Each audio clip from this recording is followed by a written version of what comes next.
Lahore high court चौक में, जहां पर आप खुद मौजूद थे, उस वाक़े में क्या हुआ था, किस तरह से आपने खुदकुश हमलावर को देखा, आपने ताकुब करने की कोशिश भी की और मशकूक भी था वो। वायरलेस पे कॉल शुरू कर दी उन्होंने, नफरी नहीं पहुंची, नफरी नहीं पहुंची, नफरी नहीं पहुंची, कितने है SHO।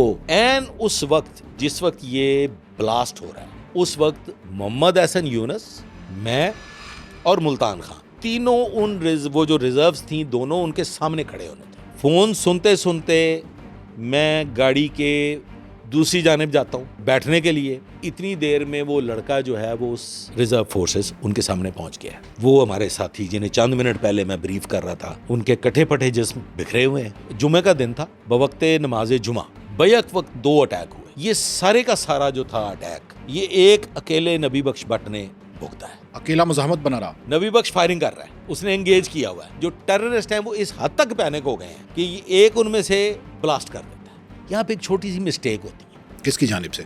ये नाज़रीन, 13 फरवरी 2017 चेरिंग क्रॉस और 2008 में GPO चौक, 2 खुदकुश हमले, चंद सेकंड्स और जमीन पर बिखरी वर्दियां, लहू में नहाई लाशें। लेकिन कहानी यहां खत्म नहीं होती, बल्कि मलबे के बाद भी कुछ शवाहिद मौजूद हुआ करते हैं। यहीं से आगाज होता है एक जंग का। पुलिस ने किस तरह से इन दहशतगर्दों को ट्रेस आउट किया और क्या वाकयात रूनुमा हुए। हमारे साथ मौजूद हैं साबिक CI ऑफिसर ज़हीरुद्दीन बाबर अवान साहब। अच्छा अवान साहब, दहशतगर्दी के वाकयात थम नहीं रहे। कोयटा में भी हमारे सिपाही जो है वो जान दे रहे हैं, हमारे जवान जो है वहाँ भी शहीद हो रहे हैं। तो ये दहशतगर्दी के वाकयात चलते आ रहे हैं। लाहौर में भी बहुत से दहशतगर्दी के वाकयात हुए।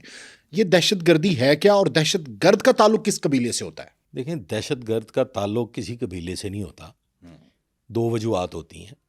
एक तो उसे ज़हनी तौर पे तैयार कर लिया जाता है, और मैंने अपने उस्ताद से एक दफ़ा, बड़ी पुरानी बात है, मैंने उनसे सवाल किया था, उस्ताद मोहतरम से कहा कि जनाब ये टेररिस्ट कैसे तैयार हो जाते हैं?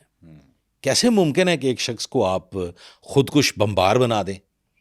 तो उन्होंने मुझे एक जवाब दिया था जो मेरे जहन में आज तक महफूज है।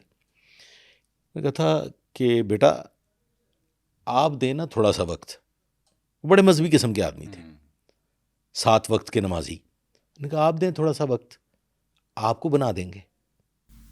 अच्छा, आपके जहन साजी इस अंदाज में की जाती है कि आप सोचने समझने की सलाहियत से आरी हो जाते हैं। देखिए, दहशतगर्दी दो किस्म की है। अब आपने ये सवाल कर ही दिया है तो फिर इसको थोड़ा सा तफसील से बताना पड़ेगा। एक तो है सेक्टेरियन टेररिज्म, ठीक है, और एक है टेररिज्म अगेंस्ट स्टेट। पाकिस्तान के साथ कोयटा के हवाले से बात कर लेते हैं। पाकिस्तान के साथ बदकिस्मती ये है कि with in the state internally हमारे बहुत से दुश्मन बैठे हुए हैं, जो हमा वक्त कोशिश कर रहे हैं कि हुकूमत नाकाम हो, अस्करी अदारे नाकाम हो, लॉ इन्फोर्समेंट एजेंसीज नाकाम हो, सिक्योरिटी एजेंसीज को मोरद इल्ज़ाम ठहराया जाता है। मुतअद्दिद वाक़यात आपने सुने होंगे। तो उससे तक़वियत मिलती है टेररिस्ट को। पाक भारत जंग, जिसमें हजीमत का सामना करना पड़ा भारत को, उसके बाद ज़ाहिर है चुप तो नहीं बैठेगा वो, दरअंदाज़ी करेगा। लेकिन उस जंग के दौरान भी आपने देखा होगा कि एक बहुत बड़ी क्लास ऐसी थी जिन्होंने एक तरह से दुश्मन का साथ दिया और तमस्खर बनाया। फिर हम बिन हैसल कौम कुछ सख्त दिल लोग हैं, वाकयात बहुत जल्द भूल जाते हैं। अगर आप बच्चों के कॉलेजेस और स्कूल्स पे हमलों को ले लें, सानिया APS को ले लें, तो हमारा तो दिल एक दफ़ा यूं करके बंद हो जाता है, मुट्ठी में दबोच लिया जाता है जब हम वो वाकया याद करते हैं, जब वो दिन आते हैं। लेकिन हम मिन हैसल कौम भूल जाते हैं, हमारी याददाश्त बहुत कमज़ोर है। अब कोयटा के जो वाकयात हैं उनको लेके अगर आप ओवरऑल इन जनरल बात करें तो ये है BSN, ओके। ये जो सेपरेटिस्ट हैं, बलोच सेपरेटिस्ट नेशनल, ये तमाम इसमें शामिल हैं, जिनके दरपर्दा इंडियंस हैं, इंडियन नेटवर्क। एग्जैक्टली। भारतीय नेटवर्क है, और ये सारे का सारा नेटवर्क जो है वो अफगानिस्तान से ऑपरेट कर रहा है, बिल्कुल ऐसे फंडेड है। और भारत इंडिया में बहुत ज्यादा फंडिंग कर रहा है, इवन दो कि पार्लियामेंट हाउस की तामीर और भी बहुत ज्यादा फंड कर रहा है। जी, इसी तरह से अब आप कोई कभी कहेगा BLA ने जिम्मेदारी कबूल कर ली, कभी BLF ने जिम्मेदारी कबूल कर ली, तो ये एक ही जमात के बहुत से नाम हैं जिसको हुकूमती सतह पे लॉ एनफोर्समेंट सिक्योरिटी एजेंसीज ने BSN का नाम दिया है, बलोच ठीक है। Separatist national. अब जो ये है आपकी जमातुल अहरार, हाँ, जिसने चेरिंग क्रॉस की जिम्मेदारी कबूल की थी। जमातुल अहरार जो है वो आप देखें कि इस वक्त जबरदस्त किस्म की फंडिंग है उसको भारत की जानब से, बिल्कुल सपोर्टेड है। हाँ, बिल्कुल। आज के जो हालात हैं मज़मी साहब, वो अगर आप ओवरऑल जोग्राफियाई एतबार से देखें और अगर आप सियासी एतबार से देखें तो अमेरिका हमारे सर पे आगे बैठा हुआ है। पाकिस्तान में जो हालात पैदा किए जा रहे हैं जिस नौइयत के, उसका भारी नुकसान उठाना पड़ सकता है। हमारी लॉ एनफोर्समेंट एजेंसीज अपनी जानें कुर्बान कर रहे हैं।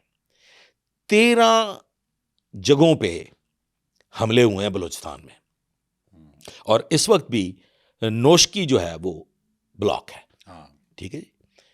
फिर इसमें एक नई जो चीज़ है वो इस टेररिस्ट जो अटैक है, और अब की जो टेररिस्ट, पहले ये था कि जी जाहिल है, अनपढ़ हैं, हैव नॉट्स हैं, गरीब गुरबा लोग हैं, इल्म की कमी है। अब आला तालीम याफ्ता और यूनिवर्सिटीज़ के फारुग तहसील, जैसे आपने एक बहुत पहले एक खातून का वाक़या सुना होगा जिसने कराची में ब्लास्ट किया था, वो यूनिवर्सिटी की तालिबा थी। अब एक आसिफा नामी खातून है जो इस टेररिस्ट एक्टिविटी में शामिल है। तो इसे आप मजहबी रंग नहीं दे सकते, इसमें मॉडर्न लोग भी आ गए, इसमें मॉडर्न लोग भी हैं जिनके पीछे मकासद और वो सरदस्त जो कुछ और होते हैं। इस्लामिस्ट एक था ना आपके जहन में कि जी ये इस्लाम को लेके या इस नौइयत के मामलात हैं, तो मैं तो ये मानने के लिए तैयार यानी नहीं अब सिर्फ इस्लामिक शिद्दत पसंदी नहीं है, बल्कि इसमें मोटिव्स और भी बहुत से आ देखिए, गए हैं। टेररिस्ट हमेशा से टेररिज्म होता रहा है, खुदकुश हमले भी होते रहे।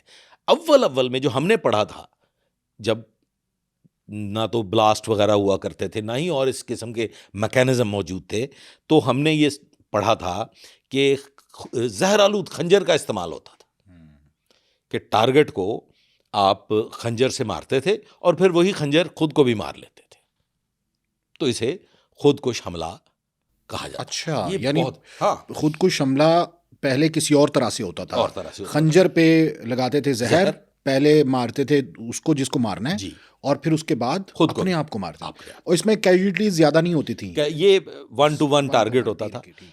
अच्छा, अब जो ये खुदकुश हमले होते हैं या जो टेररिस्ट एक्टिविटीज़ होती हैं, इसमें हदफ ये होता है कि मैसेज पे ये अटैक होना ताकि चाहिए, प्रेशर बढ़े स्टेट पे। बड़ी तादाद जो है उस पे।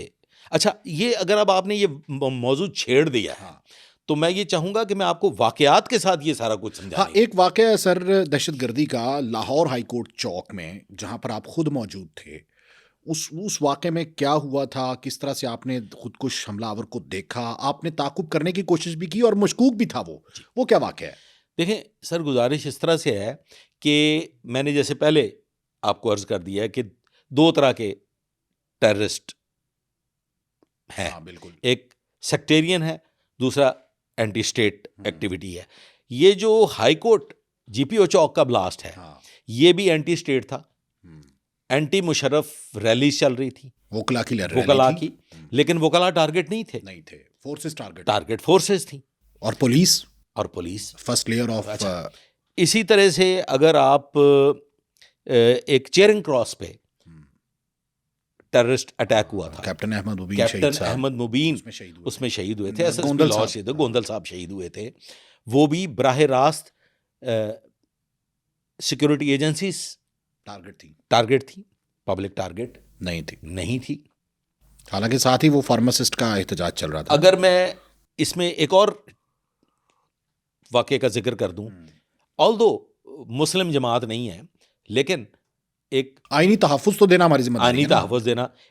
2 अटैक एक ही दिन हुए थे। एक इबादत गाह पे मॉडल टाउन लाहौर और गड़ी शाऊ, गैर मुस्लिम की इबादतगाह पे। गैर मुस्लिम की इबादतगाह पे। मॉडल टाउन में सी ब्लॉक में हुआ था और गड़ी शाऊ में एक इबादतगाह मेन अल्लामा इकबाल रोड पे हुआ। बिल्कुल सही है। अच्छा, अब ये अजीब बात है कि जितने भी ये टेररिस्ट अटैक्स हुए हैं उसमें अगर आप 15 वाला ले लें, उसमें अगर आप FIA वाला ले लें, उसमें अगर आप नेवल हेडक्वार्टर वाला ले लें, उसमें अगर आप डॉक्टर इसरार साहब की जो मस्जिद वाला बैक साइड पे एक CID का यूनिट था उस अटैक को ले लें, और फिर अगर आप ये कादियानी वाला जो है ये ले लें, गर्ज के तकरीबन जितने भी अटैक्स लाहौर में हुए इत्तेफाक से मुझे वहाँ जाने का इत्तेफाक हुआ। ठीक है। और उनमें से मुतअद्दद ऐसे हैं कि जिनकी FIR जो है वो मेरी ही मशावरत से लॉन्च हुई, जिनमें से एक आपने अभी खुद फरमाया कि वो GPO चौक वाला एट दैट अनारकली वाला मैं SHO ओल्ड अनारकली था, और वो बड़ा सनसनीखेज वाकया भी है। स्टार्ट करते हैं GPO चौक से। सर, पहले मुझे ये गुजारिश कर लेने दीजिए कि ख़वातीन जो इसमें शामिल होना शुरू हो गई हैं, तालीम याफ्ता लोग शामिल होना शुरू हो गए हैं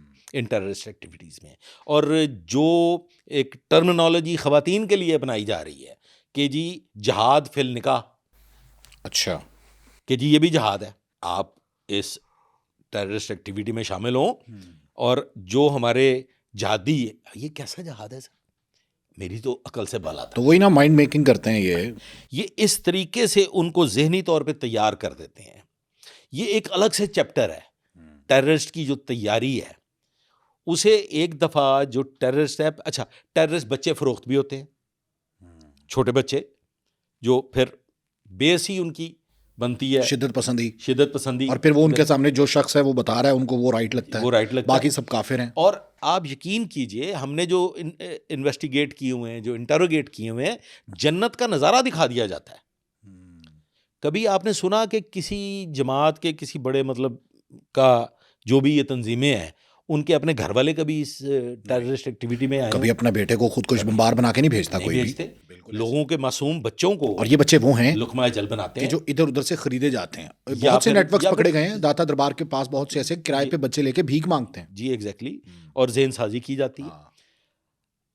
अब दोनों तरह के वाकयात मेरे विटनेस भी हैं और मैंने इन्वेस्टिगेट भी किए हुए हैं, और मेरे साथ मैं उनका फर्स्ट रिस्पॉन्डर भी हूँ जी।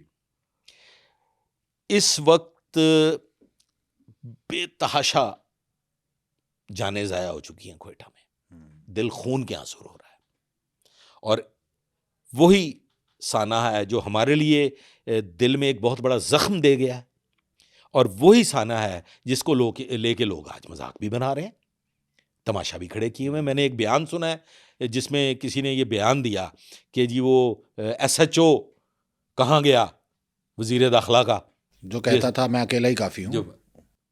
सर ये वक्त तो नहीं है ना जनाब, ये तो उसका हौसला और हिम्मत है कि उसने जो बयान दिया था। और अगर वो SHO की ही बात करें तो सर हमारा एक अकेला पुलिस अफसर, उसने टेररिस्ट की गाड़ी को फ्रंट से ब्लॉक किया है और मजबूर किया, मुसलसल उसके साथ उसकी फायरिंग हुई कोयटा में, कि उसको वहां फिर वो ब्लास्ट करना पड़ा। हाँ, उस जगह पर नहीं जाने दिया जहां पे उसने प्लान जगह थी कि यहां पे ब्लास्ट करना है। वो था हमारा SHO, वो था SHO। जिस SHO का जिक्र किया गया उसने अपनी जान दे दी और मुल्क और कौम को, गरीब मजलूम बेबस लोगों को बचा लिया।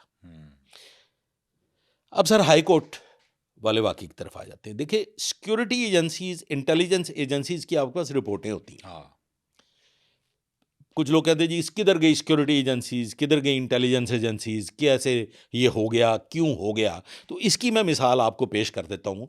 ये सानेहा GPO चौक से आपको अंदाजा हो जाएगा कि सिक्योरिटी एजेंसी सोई भी नहीं है। हाँ, इंफॉर्मेशन पूरी देती हैं। हाँ, इंटेलिजेंस एजेंसीज भी सोई भी नहीं है। मैं SHO पुरानी अनारकली था और मेरे पास वो तमाम इंटेलिजेंस रिपोर्ट्स, वो थ्रेट अलर्ट्स मौजूद थी जो मैं डेली बेसिस पे पढ़ रहा था। और उन दिनों रूटीन से रैलीज जो थी वो एंटी परवेज़ मुशर्रफ चल रही थी। अब एंटी परवेज़ मुशर्रफ रैली का दिन है और एक दिन पहले मेरे पास इंतहाई सख्त किस्म की थ्रेट अलर्ट मैंने ठीक है, रात में रिपोर्ट आ जाती है। रिपोर्ट आ जाए, वो डीएसपी के और पास भी ये आती कौन है। सा सन था, 2008 ये या सन 10? 2008 की बात है। 2008, ठीक है। और मैं वो पढ़ रहा हूँ, रात ही को मैंने वो थ्रेट अलर्ट पढ़ी है और मैंने अपने जवानों को हिदायत दे दी आपने। हिदायत दे दी कि भाई ये रोला है तो ज़रा बच बचा के। और दिल में एक ऐसा वसवसा और एक ऐसी इंट्यूशन थी, मैं तो इसे इंट्यूशन कहूँगा, कि मैं उस दिन मामूल से हट के अर्ली मॉर्निंग बगैर तैयारी के, विदाउट यूनिफॉर्म, वो जो मुख्तलिफ जगहों से पुलिस की नफरी आती थी लॉ एंड ऑर्डर की सिचुएशन को कंट्रोल करने के लिए रिजर्व फोर्स जो आती थी, मैंने वो खुद रिसीव की। हालांकि अमूमन ऐसा नहीं होता। नहीं, वो रूटीन में वो आते थे और उनको पॉइंट्स पे लगा दिया जाता था। कहीं 2 रिजर्वें हैं, कहीं 1 रिजर्व खड़ी करनी है, कहीं 3 रिजर्वें खड़ी जाहिर है आप इसलिए गए कि एसएचओ नहीं संजीदा लेगा तो कौन लेगा। अच्छा, मेरे दिल में जो खौफ था, वो जो वसवसा था, वो जो इंट्यूशन थी, वो मुझे मजबूर कर रही थी कि मैंने ये नफरी जो है इसको सेव करना है। अच्छा जी, ठीक है। इसके गवाह हैं, उन्होंने मुझे बहुत उस वक्त रिक्वेस्ट की कि ये मत किसी से जिक्र करना, लेकिन अब वो चूंकि रिटायर हो चुके हैं लिहाजा सब भले इच्छे। उस वक्त डीएसपी थे वो? उस वक्त वो मेरे डीएसपी थे, मुल्तान खान साहब।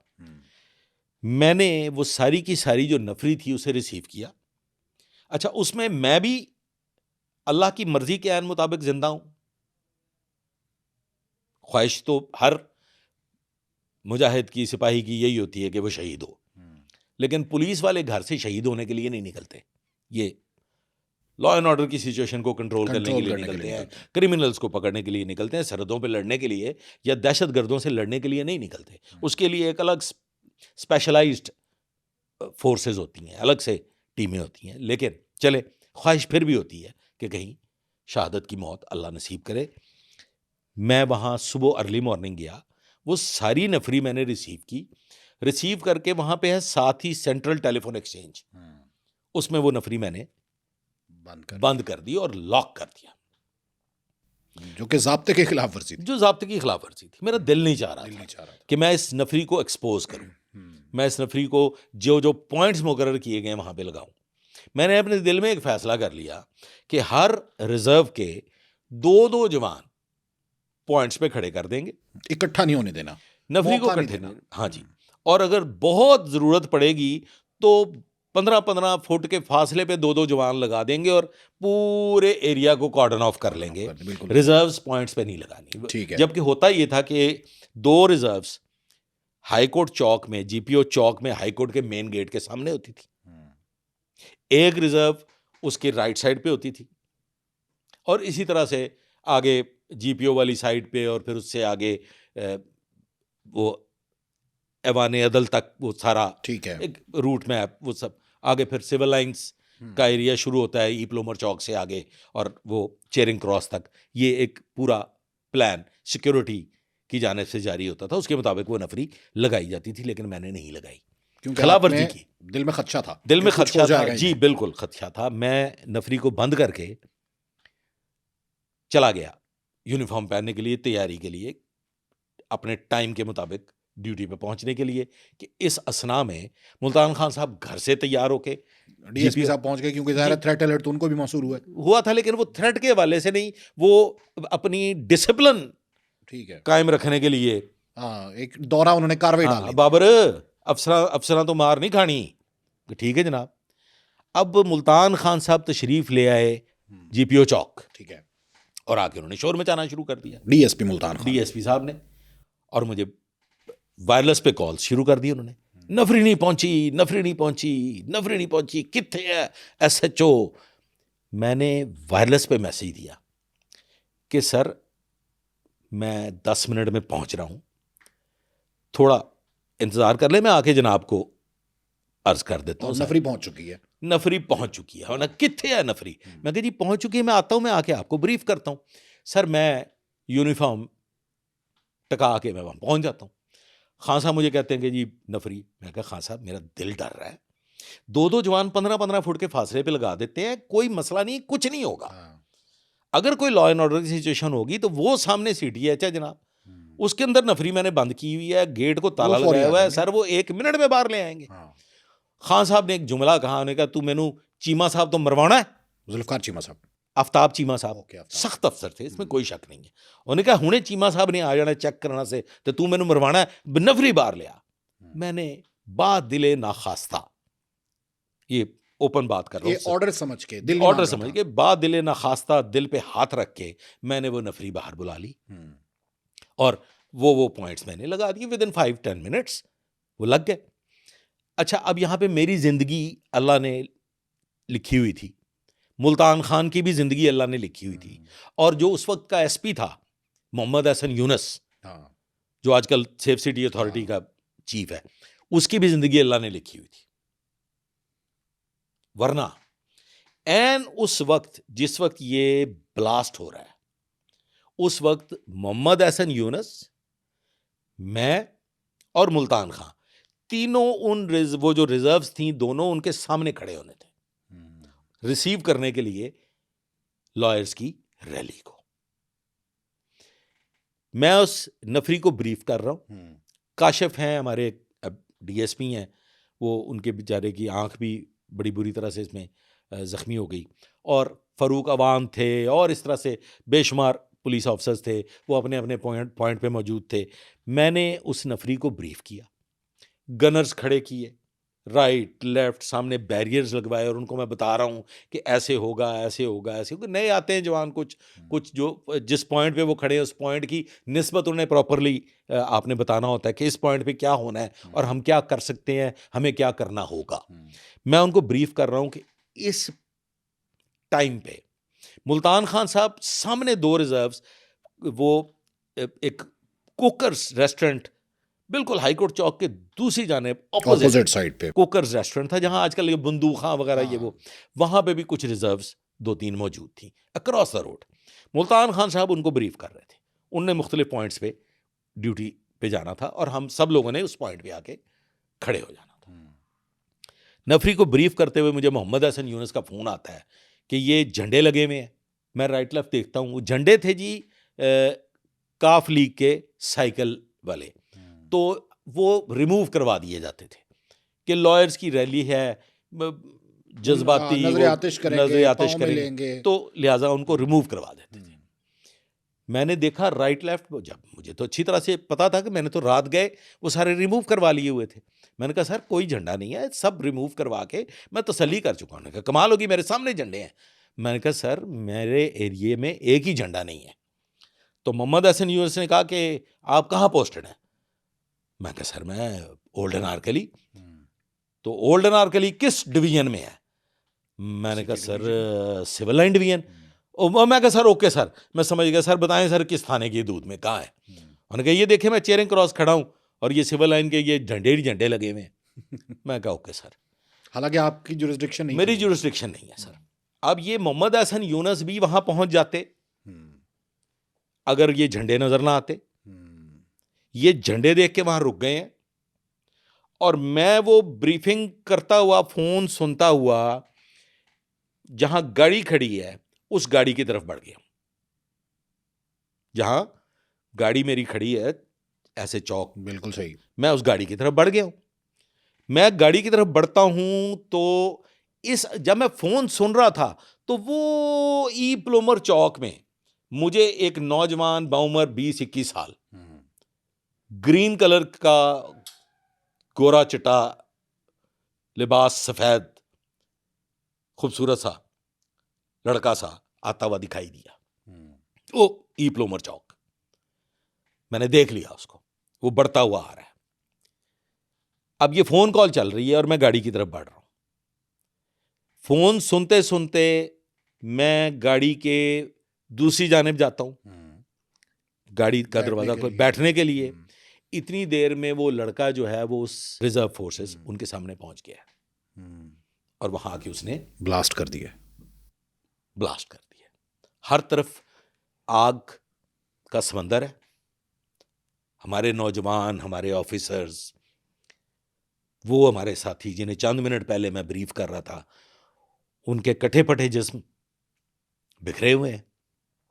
और एक तूफान है, बादल है धुएं का, और उनके जिस्मों को आग लगी हुई है,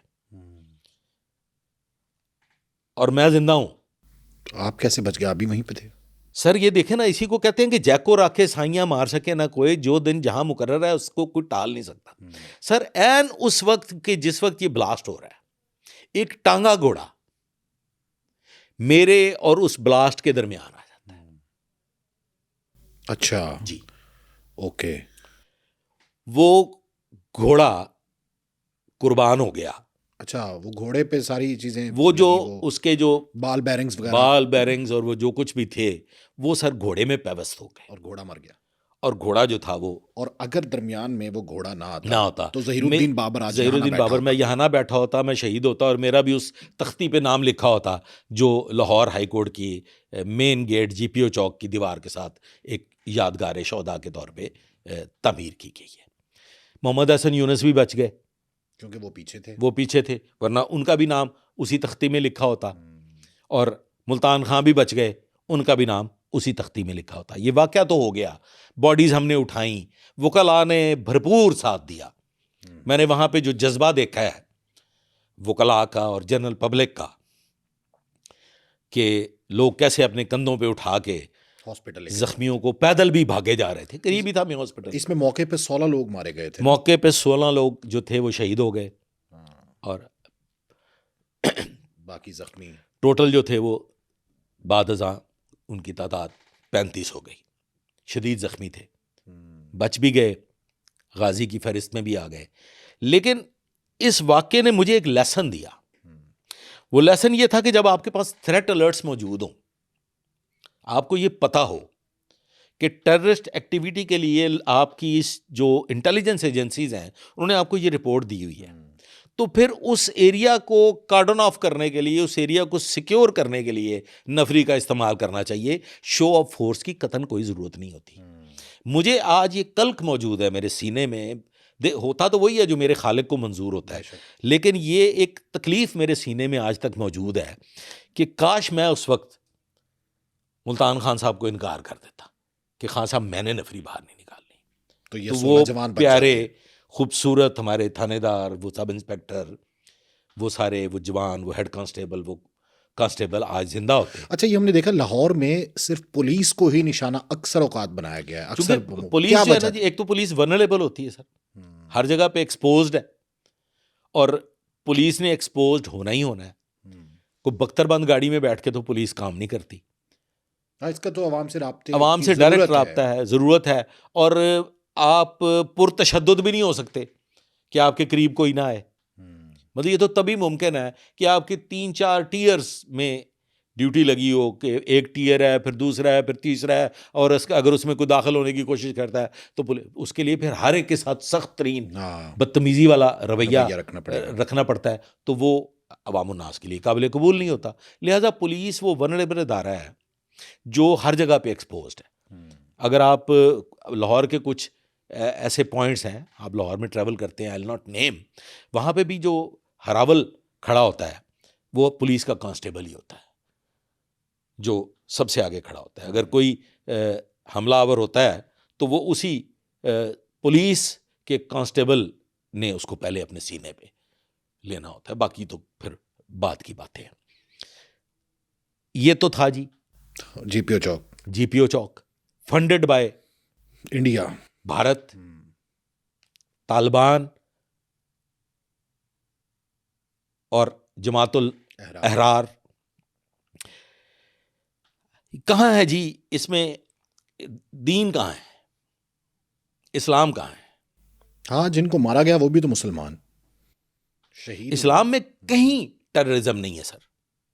आप पूरे का पूरा जो आइन है, जो नस्बुल ऐन है, जो कानून है खालिक की तरफ से जो नाजिल हुआ मेरे आका सल्लल्लाहु अलैहि वसल्लम पे, उसमें आप मुझे कहीं एक मकाम पे ये दिखा दे कि टेररिज्म का कहीं इतना सा भी पॉइंट मिलता। अच्छा, एक वो वाकया जो जिसमें आपने दहशतगर्द को निकाला था और एसपी याद सलीम साहब थे, फिर उसके साथ साथ गैर मुस्लिम की इबादत गाह पे हमला करने के लिए आए थे, वो नाकाम बनाया था आप लोगों ने। जी जी जी वो जी, कौन सा वाक़या जी है? वो है जी 2010 का वाक़या। वो 2010 के वाक़ये में कुछ इस तरह से हुआ था कि 15 पे कॉल हुई। मैं था SHO कान्हा, और मैं उससे पहले मैं SHO फैसल टाउन था, लिहाजा फैसल टाउन के मामलात को मैं ज़्यादा करीब से जानता था।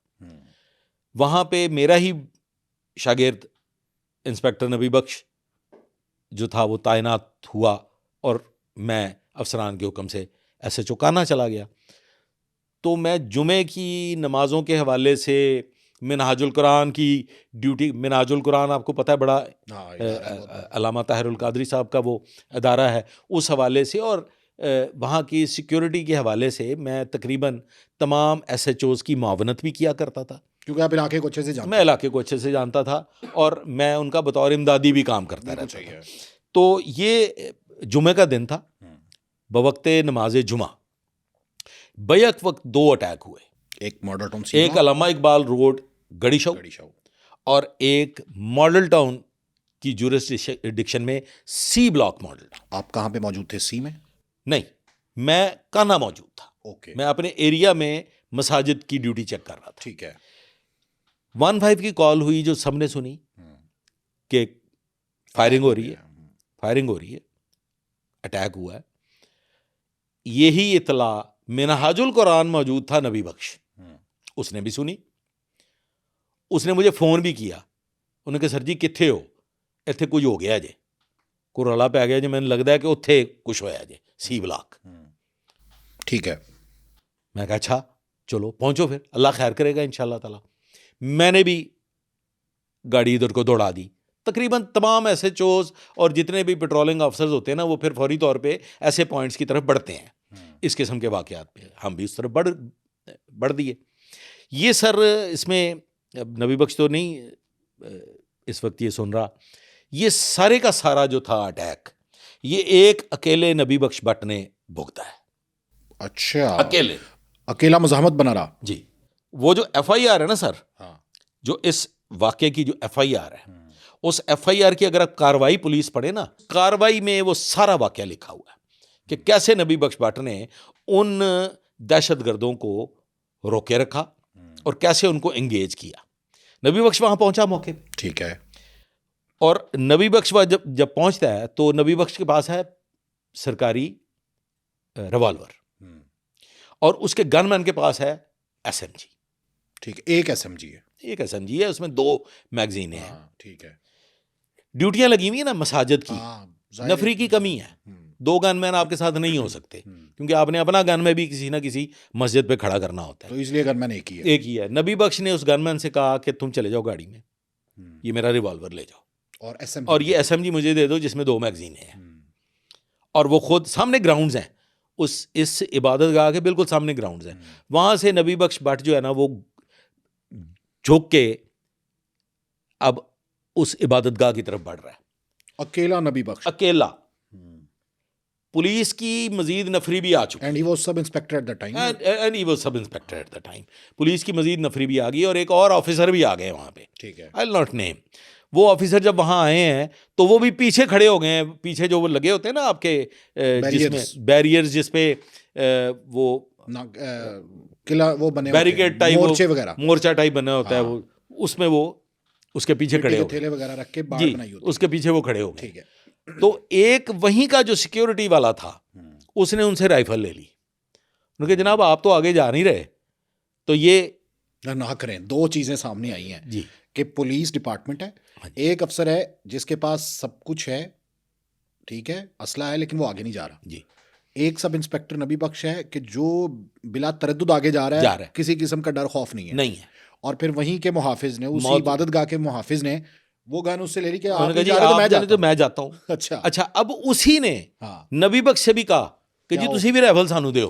अच्छा, नबी बख्श ने कहा खलो जा, हौसला कर, तेनू पता है अंदर की हो रहा, तो मैं हसासियत का अंदाजा ही नहीं है। हाँ, तेनू टगे दा नहीं पता। अच्छा, वो जो गनमैन है ना साथ, वो कहना सर जी मैं रिवाल्वर ही सही, पर मैं जाना नहीं, मैं थोड़े नाल हाँ, क्योंकि टीम का हिस्सा था ना। हाँ, उसने गनमैन वो भी साथ है, ओके, 3 लोग हो गए ये अब 3 लोग हैं। और अब- अंदर दहशतगर्द अब वो जो बेवकूफ़ी कर रहा था, वो जो सिक्योरिटी वाला था, हाँ, वो गलती कर रहा था कि मतलब वो अंदर जाता तो फारग हो जाता। हाँ, उसने ब्लास्ट कर लेना था खुद को। तो नबी बख्श ने उसे कहा कि खलो जा, हौसला कर, मैनू पता की करना है, आ जा।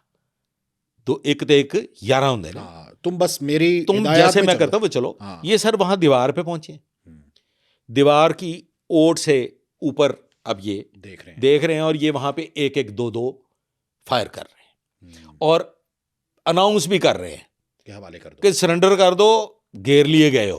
क्योंकि चारों अंदर तरफ- वाले को नहीं पता कि बाहर सिर्फ 3 लोग हैं। हाँ जी, वो यही समझ रहा है कि पुलिस आ गई है। एग्जैक्टली, ठीक है। चारों तरफ से घेर लिए गए हो, अब तुम्हारा कोई पुरसाने हाल नहीं है, तुम फारग हो, लिहाजा कोई एक्टिविटी नहीं होनी चाहिए। सर उसका रिजल्ट ये होता है कि जो एक है वो बुखलाहट में काबू आ जाता है, दहशतगर्द एक पकड़ा जाता है, पकड़ा जाता है। और उसको पकड़ता है नबी बख्श। नहीं, हाँ, नबी बख्श नहीं पकड़ता, नबी बख्श फायरिंग कर रहा है, ठीक है, उसने एंगेज किया हुआ है, ठीक है। वो फायरिंग कर रहा है जवाबी और फायरिंग भी हो रही है अंदर से। वो फायरिंग भी कर रहे हैं, ठीक है, और ये भी फायरिंग कर रहे हैं, ठीक है। और फायरिंग जो है वो अब वहां पे जो अंदर मौजूद है सिक्योरिटी गार्ड्स, हाँ, वो भी कर रहे वो हैं। भी कर रहे हैं। ठीक है जी, मतलब ये एक वहां पे पैनिक की सिचुएशन क्रिएट हो गई है। वो जो टेररिस्ट हैं वो इस हद तक पैनिक हो गए हैं कि ये एक उनमें से ब्लास्ट कर देता है अच्छा, और ब्लास्ट होता है। सीढ़ियों के पास ऊपर। अगर वो ब्लास्ट हो भी जाता तो कैजुअलिटीज जो नहीं थी होनी वो इस हद तक नहीं हो सकती थी, क्योंकि वो काफी पीछे हट चुका था। वो कुदरत है खुदा की, रब्बुल आलमीन का एहसान है कि वो जो टेररिस्ट है वो ब्लास्ट कर देता है, लेकिन उसकी जैकेट नहीं फटती, ओके, वो उसमें से धुआं सा निकलता है, ठीक है। वो ब्लास्ट नहीं होता। अब नबी बख्श एंट्री मारता है। एंट्री हो जाती है, और वो जिसकी जैकेट नहीं फटी उसकी जैकेट फटने नहीं दी गई, उसको इस तरीके से काबू कर लिया। अब जाहिर है ट्रेंड है नबी बख्श, मतलब समझदार, सारा समझता है, वो ट्रेंड आदमी है, तो उसने वो उन्हें ये बता दिया कि ये हिले ना, ये डिफ्यूज कर लेंगे, ये हिले ना। फिर बम डिस्पोजल वाले आ जाते हैं, वो सारा कुछ बम स्क्वाड वाले आ जाते अब हैं। दोनों पकड़े गए। अब ये दोनों पकड़ेंगे, और ये जो है जिसने ब्लास्ट कर लिया है, हाँ, ये जो फायरिंग हो रही है, क्रॉस फायरिंग हो रही है, शीशे टूट रहे हैं, खिड़कियों के शीशे टूट रहे हैं, ये काफी जख्मी हो जाता है शीशों से। इसके काफी शीशे जो हैं वो इसकी बॉडी में। इसको हॉस्पिटल लेके जाना पड़ता है फिर। इसको फयाज CIA के एक इंस्पेक्टर हैं, अल्लाह ताला उन्हें गरीक रहमत करे, आज इस दुनिया में मौजूद नहीं है। उमर विरक साहब बड़े काबिल पुलिस अफसर हुए हैं, उनकी वो टीम का हिस्सा थे। वो भी CIA की टीम भी वहाँ इस विद इन पहुंच जाती है, दिस टाइम पीरियड पहुँच जाती है। तो नबी बख्श इसको उनके हवाले कर देता है। हैंड ओवर करता है कि तुसी इनू लैके निकलो। अब वो जख्मी इतना था कि ये लेके उसको सीधा जिना हॉस्पिटल चले जाते हैं, अच्छा, ठीक है, एक को ठीक है। दीगर मकाम हाँ, और उसको जिना हॉस्पिटल। तो ये CTD के हवाले कर दिया दूसरा। नहीं सर, अभी आपके पास है, ठीक है। अब CTD भी फिर मीनवाइल आ जाती है, सारे आ जाते हैं। वो फिर आगे एक प्रोसीजर है, मेरे ख्याल में हम उसको डिस्कस ना करें। अच्छा, अब सर ये जिना हॉस्पिटल में है और ICU में है। हाँ, अब ये सर जिना हॉस्पिटल में है और ICU में है, जुमे का दिन है। इस सारे सीन को ये बताना इसलिए जरूरी है कि ये इस पे बारे दीगर अटैक हो गया। इसको जिना हॉस्पिटल लेके गए, जिना हॉस्पिटल लेके गए ICU में, ठीक है, और वहां पे भी अटैक हो गया। सर वहां पे पहले ही दिन रात गए हमलावर आ गए। मैं भी मौजूद था बड़ी के साथ, मैं भी सिगरेट पी रहा हूं और मेरा बड़ी भी सिगरेट पी रहा है, और हम सामने कॉरिडोर में खड़े हैं। क्लाशनकोफ मेरे पास भी है, मेरे 2 गनमैन हैं, उनके पास भी क्लाशनकोफ है, और ये जो ड्यूटी में मौजूद है नबी बख्श इंस्पेक्टर SHO फैसल टाउन, इसके पास भी क्लाशनकोफ है, और इसके गनमैन और इसकी टीम के पास भी क्लाशनकोफ है। और ये सारे के सारे जो है ना, हम गप लगा रहे हैं, हमने ना बैठना है ना सोना है, अलर्ट खड़े हैं सामने। तो आपको कैसे पता चला कि हमलावर है? मैं फायरिंग वो करते हुए थे? नहीं सर, एक ऐसा शख्स है, मैं अभी नाम नहीं लेता, वो पहले से नबी बख्श भट्ट को जानता था, उन हमलावरों में जिसने ये सारा प्लान किया था। जब नबी बख्श लिटन रोड था, वो तब से इसको जानता था। ओके, ठीक है सर, ये बाद में फिर तफ्तीशी मामलात हैं, वो जैसे ये सारी हाँ, चीज़ें जाहिर है। सामने आती हैं। वो वापस चले गए, हम्म, और मज़े की बात ये है कि ये यूनिफॉर्म में थे, पुलिस, लिहाजा उनको पुलिस यूनिफॉर्म में थे, जी तो इसलिए सिक्योरिटी ने भी नहीं रोका। किसी ने नहीं चेक किया कि ये आए हैं, और वो वापस चले गए, क्योंकि उन्हें ये पता था कि हम इससे आगे जा ही नहीं सकते। हम्म, यहाँ पे ये तो सामने खड़े हैं, राइफलें अलर्ट, उन्होंने वही जो कॉरिडोर ऐसे मुड़ती हैं, एक कॉरिडोर की ओट से उन्होंने देखा, उन्होंने कहा सामने थे, हम तो इससे आगे जा ही नहीं सकते, वापस चले गए। अगले दिन आ गया सर सैटरडे, हम्म, सर वही टेररिस्ट फिर उसी हुलिये में पुलिस यूनिफॉर्म में। सैटरडे को भी आ गए। ओके। ये जब फिर एप्रीहेंड होते हैं, जब वो पकड़े जाते हाँ। हैं, जब वो सामने आ जाते हैं, मार्ज़े वजूद में आ जाता है उनका सारा सिलसिला, तो ये सारी सूरत हाल फिर पता चलती है, बताते हैं कि हम आए थे 2 दफा। ये कुछ हुआ था, वो वापस चले जाते हैं। अब आगे आ गया सर संडे। संडे को नबी बख्श भट्ट ड्यूटी के लिए तैयार है, आ रहा है, रास्ते में उसका हो गया शदीद किस्म का एक्सीडेंट, ठीक है। और उसमें एक शख्स जो है वो जहाँ बाहर मौका पे जाँ बहक हो गया। ठीक है। नबी बख्श भट्ट भी जख्मी हो गया। मैं अपनी रूटीन में हूँ, मैंने वहाँ, मेरी कोई ड्यूटी नहीं है, आप अपने काना आ गए। मैं अपने काना ड्यूटी पे हूँ, और मैंने वहाँ जाना है। जब नबी बख्श भट्ट ने आ जाना, रात गए, रात 12-1 बजे, तो नबी बख्श भट्ट ने मुझे फ़ोन किया, सर जी मेरा हो गया जी एक्सीडेंट, तो बंदा मर गया। मैं कहा कितने हैं, खैर है ना, कोई हड्डी पसली तो नहीं टूटी? कहना नहीं सर, तो मैं क्या फिर जो हो गया है, कहना सर जी कुछ जेड़ा फिर उन करिए, मतलब आओ। खैर मैं वहाँ चला जाता हूँ। रास्ते में जाते हुए हमारा एसपी हैं राना अयाज सलीम, उनको मैं बताता हूँ कि सर नबी बख्श भट्ट का हो गया एक्सीडेंट, बंदा गाड़ी के नीचे आ गया है, वो बंदा इस दुनिया में नहीं रहा, बड़ा हादसा हो गया है, तो सर उधर वो जिना हॉस्पिटल की ड्यूटी का कुछ कर लीजिएगा। हाँ, क्योंकि वहाँ पे दहशतगर्द है। हाँ, वहाँ ड्यूटी लग जाती है मुनव्वर डोगर की। मुनव्वर डोगर अभी हाल ही में डीएसपी रिटायर हुए, और हाँ, और मजीद नफरी की नबी बख्श भट्ट की टीम को ही फारिग कर दिया जाता है, कि नबी बख्श भट्ट नहीं है, लिहाजा उसकी टीम भी ड्यूटी नहीं करेगी, वो नई टीम जो है वो ड्यूटी पे मामूर कर दी जाती है। अब सर ये जब आते हैं, ये आते हैं डॉक्टर्स के हॉस्टल्स वाली साइड से, कैंटीन है, वो कैंटीन से छोटा रास्ता है जो हॉस्पिटल, जिना हॉस्पिटल के अंदर आता है, ये वहाँ से एंटर होते हैं। एंटर होके सर ये अटैक कर देते हैं। किसी पे इल्ज़ाम नहीं है कौन किधर गया, किसी ने मुकाबला किया या नहीं किया, जो हो गया वो हादसा था, अल्लाह की तरफ से वैसे ही लिखा हुआ था। हमारा एक खूबरू जवान, एक खूबसूरत नौजवान यंग ऑफिसर शहीद हो जाता है, और भी लोग इस हमले में शहीद हो जाते हैं। एक नर्स इंतहाई समझदारी का सबूत देती है, वो लाइट्स ऑफ कर देती है। ठीक है। अंधेरा छा मीनवाइल के हमलावर वहां पे पहुंच गए। हमलावर पहुंच गए, वो अंदर से नारे भी लगा रहा है, माज जो दहशतगर्द जी जो दहशतगर्द है वो नारे भी लगा रहा है कि पता चल जाए कि मैं यहाँ हूँ, मैं कहीं शिफ्ट नहीं हुआ, मैं यहीं हूँ।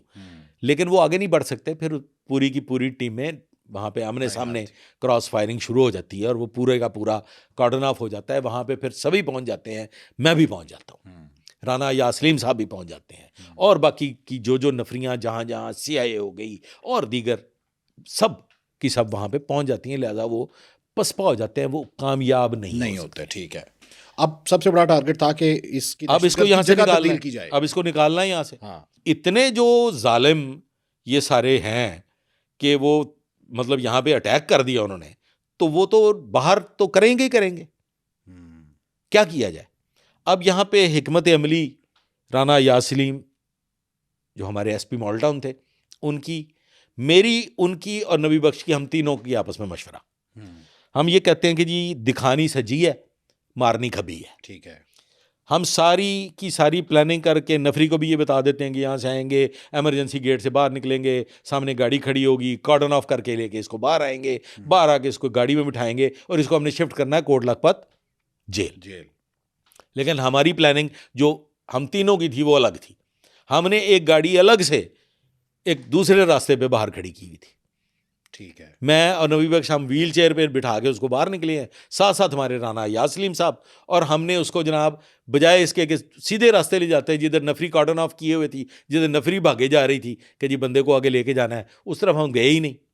चकमा दिया आपने? हमने चकमा दिया। हम बैक गेट से निकले, बख्तरबंद गाड़ी में उसको डाला, मैं और नबी बख्श दोनों उस बख्तरबंद गाड़ी में बैठ गए, यासलीम साहब अपनी सरकारी गाड़ी में जो है वो पीछे, और हम सीधे जनाब कोट लखपत। जेल इंतजामिया से पहले राब्ता था, गेट शेट खुल गए, गाड़ी सीधी अंदर और मुल्जम जेल के अंदर। इंकशाफात क्या किया उसने? सर बाद साहब ट्रेस हो गया, फिर सीटीडी ने इसकी तफ्तीश की, फिर वो बंदे पकड़े भी गए।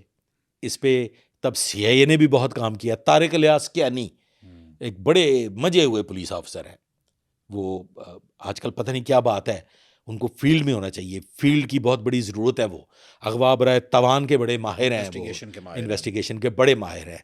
और मैंने ये देखा है कि तारिक इलियास कियानी जहाँ पे भी जो चीज़ देख के बताते हैं वो दुरुस्त निकलती। शागिर्द भी हैं उमर विरक के और मजे हुए पुलिस ऑफिसर हैं। अच्छा, लेकिन field में नहीं दहशत गर्दों से नबर्द आजमा होने की ट्रेनिंग दी जाती है पुलिस को? है। जी अब दी जाती है, पहले नहीं दी उस जाती। वक्त नहीं थी? नहीं थी, वो कॉमन सेंस से आप वो लोग करते कॉमन सेंस थी। और फिर वो जो जियाले होते कहते हैं ना, where there is a will हैं। हाँ, there is a there's a way. way।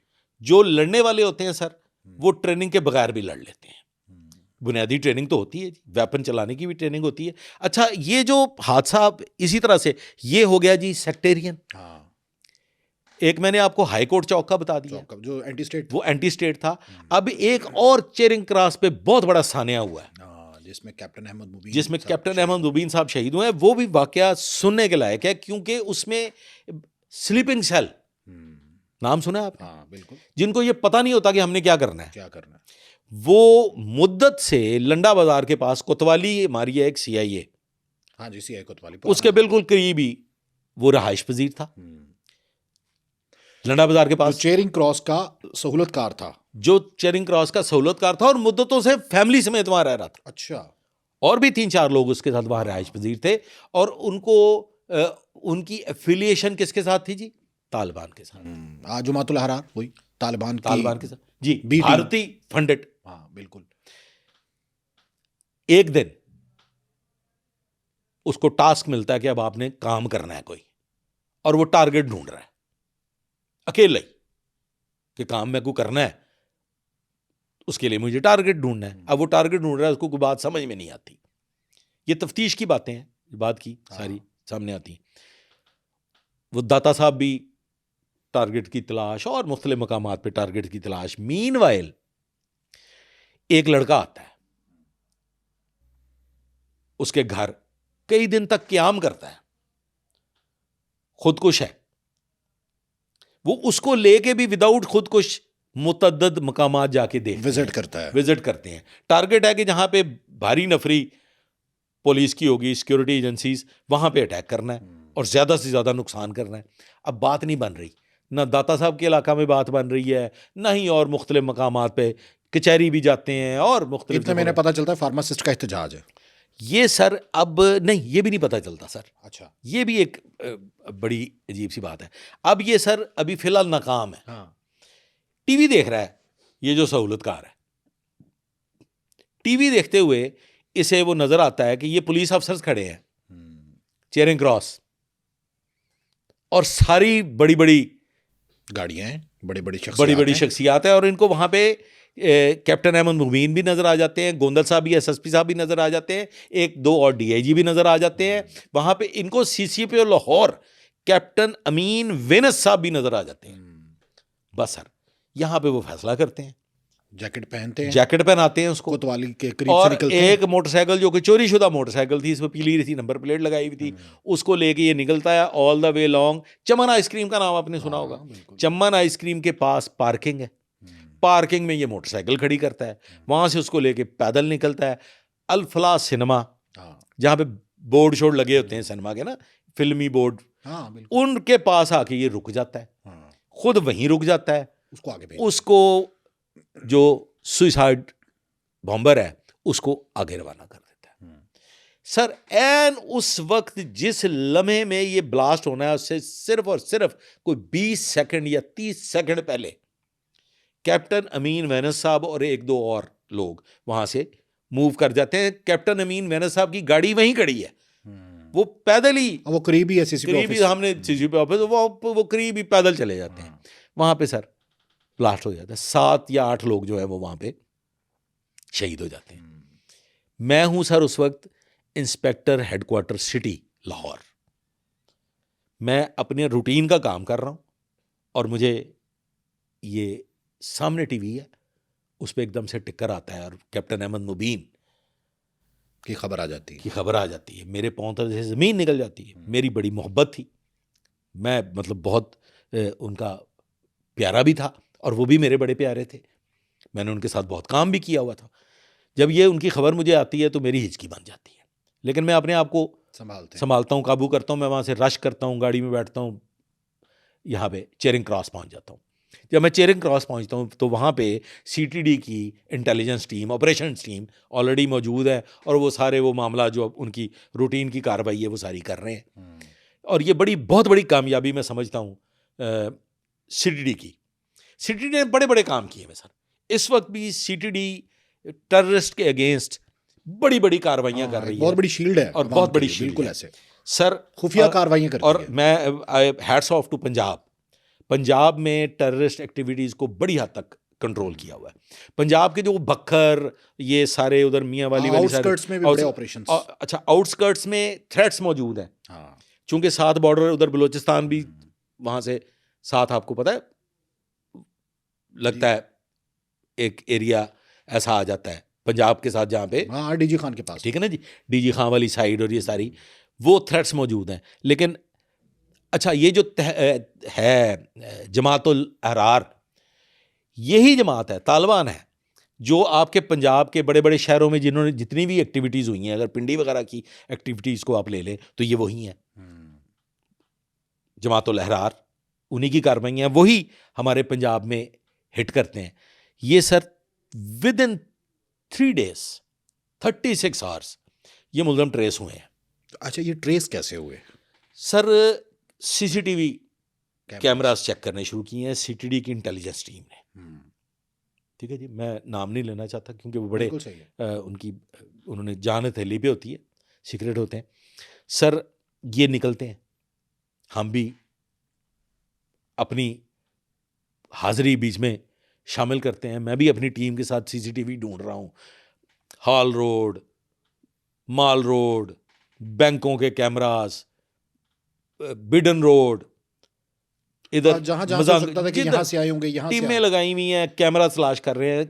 अब सर ये लड़के का जाना, लड़के का पॉइंट टाइमिंग बन जाता है सर। और फिर वो टाइमिंग के साथ वो जो बंदा है वो मैच हो जाता है और उस बंदे का वापस जाना मैच हो जाता है, उस बंदे का मोटरसाइकिल तक पहुंचना मैच हो जाता है। जब ये सब कुछ मैच हो जाता है तो फिर इंफॉर्मेशन नेटवर्क वो भी तो है ना सर। वो तो बड़ा जबरदस्त, बहुत मजबूत है सीटीडी का। उनकी तरफ से भी एक इंफॉर्मेशन फ्लोट करती है कि जनाब लंडा बाजार के पास एक जगह है, वहां पे कुछ मशकूक लोग हैं, अगर ये मोटरसाइकिल इन रास्तों पे जा रही है तो आप वो पॉइंट भी चेक करें। अब जब सर वो पॉइंट जब चेक किया जाता है तो मोटरसाइकिल मिल जाती है। सबसे पहले वो मोटरसाइकिल सामने आती है, उसके बाद वो जो सहूलतकार है जो उनको उस लड़के को लेके वहाँ जीप अपना चेरिंग क्रॉस तक आता है, वो एप्रीहेंड हो जाता है। यहाँ पे एक छोटी सी मिस्टेक होती है। किसकी जानिब से? ये किसी गलीज, बेवकूफ़, जाहिल गधे की जानिब से। देखें, जहाँ पे आला कारकर्दगी के हामिल पुलिस अफसरान मौजूद हैं तो वहाँ पे ऐसे पुलिस ऑफिसर्स भी हैं जिनके वजह से मैं तो साना कहूँगा, साना भाटी के पुलिस के लिए एक बिला वजह का ब्लैक स्टिग्मा बना दिया। ठीक है जी, वो माँ और बेटी की जो मौत हो रही है गटर में गिर के, वो बेचारी इस दुनिया में नहीं रहे, उसमें तो इसी नौइयत का कोई एक जो था, वो जो शाह के शाह से ज़्यादा तो दोस्तियां भी होती हैं। किसी एक ने उस शख्स की गिरफ्तारी की निस्बत खबर लीक कर दी मीडिया को। वो ऐन उस वक्त के जब उसको पकड़ के गाड़ी में बिठा रहे थे। एग्जैक्टली उसकी फुटेज, उसका, और ये नहीं होनी चाहिए, नहीं होनी चाहिए। ये सहाफत का असूल है कि जब आप किसी नेशनल थ्रेट को पकड़ते हैं। लेकिन यहाँ सर शाबाश दें ना जनाब, हाँ, शाबाश दें सर आप सीटीडी को, हैट्स ऑफ, मैं सलूट करता हूँ इनको सीटीडी को। सर इस सारे मामले के बावजूद इसका नुकसान ये हुआ कि वो जो लोग थे वो अलर्ट हो गए और वो छुप गए। वो कुछ पहले निकल गए थे और कुछ इस खबर के लीक होने की वजह से इधर उधर छुप गए। इधर तो उधर जाहिर है छुप जो ज्यादा ट्रेस होने थे लोग अब वो ट्रेस नहीं होंगे। अब ये बंदा जो है ये फिर हैंडओवर हो जाता है सीटीडी इन्वेस्टिगेशन विंग को। अब सीटीडी इन्वेस्टिगेशन विंग जो है वो इनकी तफ्तीश कर रही है और उन्होंने बड़ी कामयाबी सर 5 लोग एप्रीहेंड किए सर, 5 साथी इसमें अरेस्ट कर लिए और फिर फाइनली जो जहन्नम के बासी होते हैं उनका जो अंजाम होता है वो जो 5 एप्रीहेंड किए थे कैप्टन अहमद मुबीन शहीद के साना के मुतल्लकीन मुलजम जो थे उन 5 पे 5 मजीद दहशतगर्द उनके साथी हमलावर होते हैं और वो 10 जो है वो फिर वासले जहन्नम हो जाते हैं। सर बहुत बहुत शुक्रिया आपका ज़हीरुद्दीन बाबर अवान साहब। नाजरीन आज का ये पॉडकास्ट आपको कैसा लगा कमेंट सेक्शन में जाकर अपनी राय का इजहार ज़रूर कीजिएगा।